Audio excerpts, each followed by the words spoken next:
Now IFCI limited, अब देखिए 67.57 का प्राइसिंग देखने को मिल रहा है एंड 2-3 दिन हो गए हैं बॉस, एक गिरावट आई, उसके बाद एक कंसोलिडेशन चल रहा है। क्या होने वाला है? NSE का यहाँ पर अनलिस्टेड में प्राइस गिरना, क्या वो IFCI के लिए हेल्दी है या फिर अनहेल्दी है, ये थोड़ा सा देखना पड़ेगा। Hi, this is Dev and watching traders diary. समझते हैं IFCI के अंदर कंसोलिडेशन के बाद क्या हो सकता है।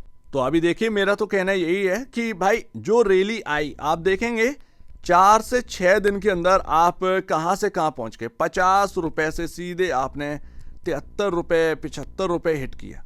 अब ये कोई मामूली बात तो है नहीं, लगातार कोई स्टॉक चलता नहीं रहेगा, सिंपल सी बात है ना।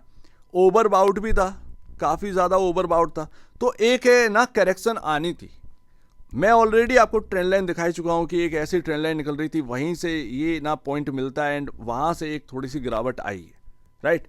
बट कंसोलिडेशन यहाँ पर ना चलना था, क्योंकि अभी देखिए NSE का IPO ना दूर है।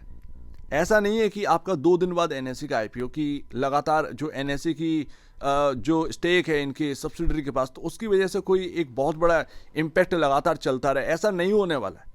खबरों पर, न्यूज़ पर यहाँ पर ना रिएक्ट करता रहेगा, ये एक अलग बात है। लेकिन जब NSE का IPO आएगा तब कहीं ना कहीं बजिंगनेस होने चाहिए IFCI के अंदर, तो ये बात है।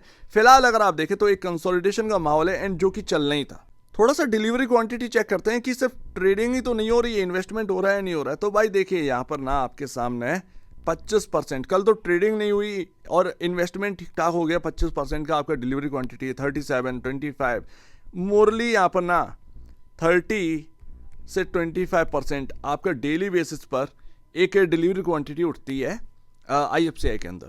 तो उसी हिसाब से हाल बना हुआ है। ट्रेडिंग वॉल्यूम अब घट चुके हैं।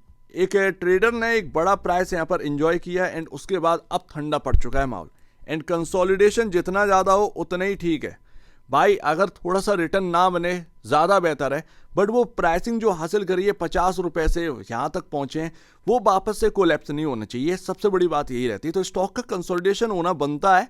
4 से 6 दिन के अंदर आपका 50 रुपए से 73 रुपए 75 रुपए चला जाना, ये काफ़ी बड़ी बात रहती है। सोचिए कि कितना पैसा बना होगा, तो वो बात यहाँ पर आ जाती है। बाकी बॉस है NSE का थोड़ा सा प्राइस नीचे आया, 25 रुपए का यहाँ पर ना आपके सामने टूटता हुआ दिखा है। मतलब कहने का मतलब ये, आप सोच रहे हो कि 25 रुपए कोई बहुत बड़ी बात तो नहीं है। 25 रुपए में आपका 6100 करोड़ का मार्केट कैप उड़ गया NSE का, ठीक है, बड़ी बात तो है। आपका मार्केट कैप कितना है? आपका मार्केट कैप है ऑलमोस्ट आप 16,000 करोड़ के आसपास का मार्केट कैप है। सोचिए मतलब कितना बड़ा मार्केट कैप उड़ गया।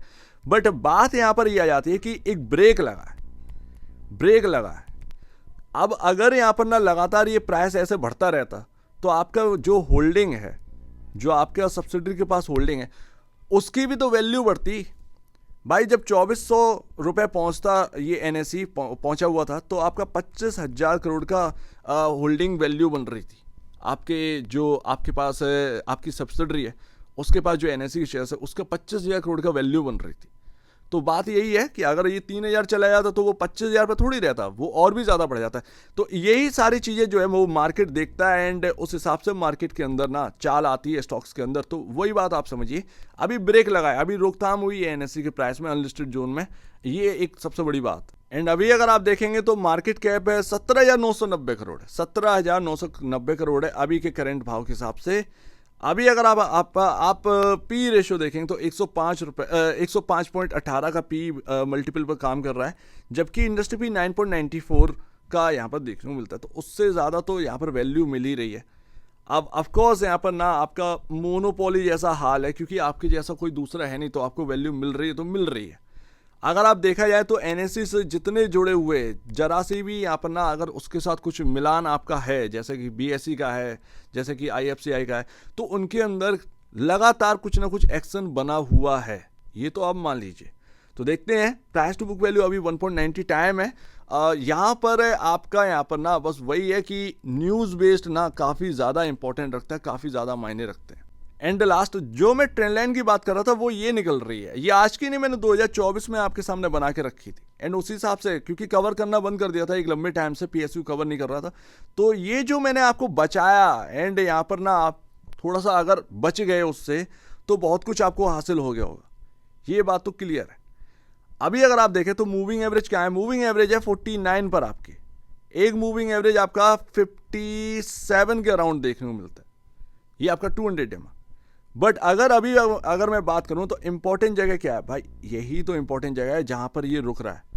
ये 66, ये 65 भले ही आपको दिख गया होगा, बट यही जगह है, ये 66 रुपए, ये 65 रुपए, ये काफ़ी इंपॉर्टेंट है बिकॉज ऑफ आप ये जगह को निकाले थे। ये जो टॉप बना होता है, यहाँ से एक बड़ी गिरावट आई थी 40 रुपए तक की, तो वो टॉप को आपने तोड़ा था एंड उसके बाद यहाँ पर ना आपका प्रॉफिट बुकिंग आई थी बिकॉज ऑफ ऊपर ट्रेंड लाइन बनी हुई थी।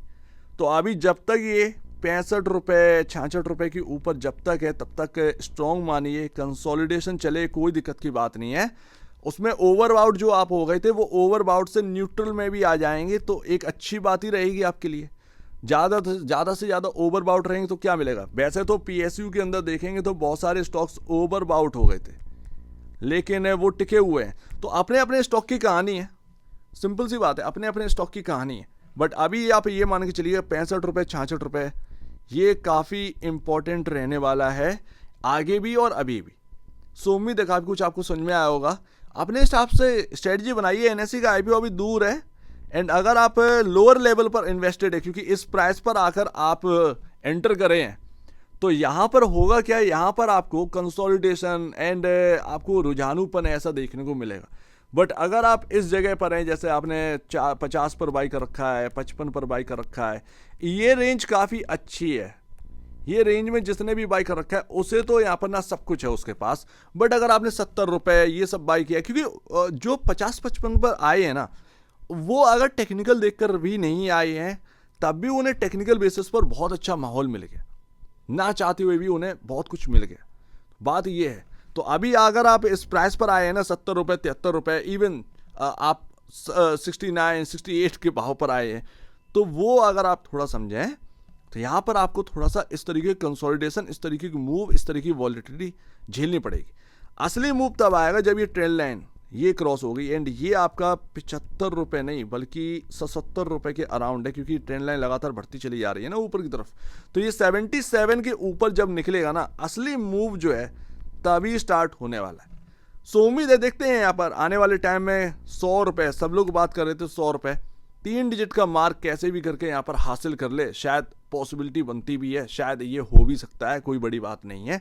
बट उससे पहले जो कंसोलिडेशन, जो वॉलिटिलिटी होगी, सबसे बड़ी बात है कि आप इसमें टिक पाएंगे, ये क्वेश्चन बनता है। सो उम्मीद है काफ़ी कुछ आपको समझ में आया होगा।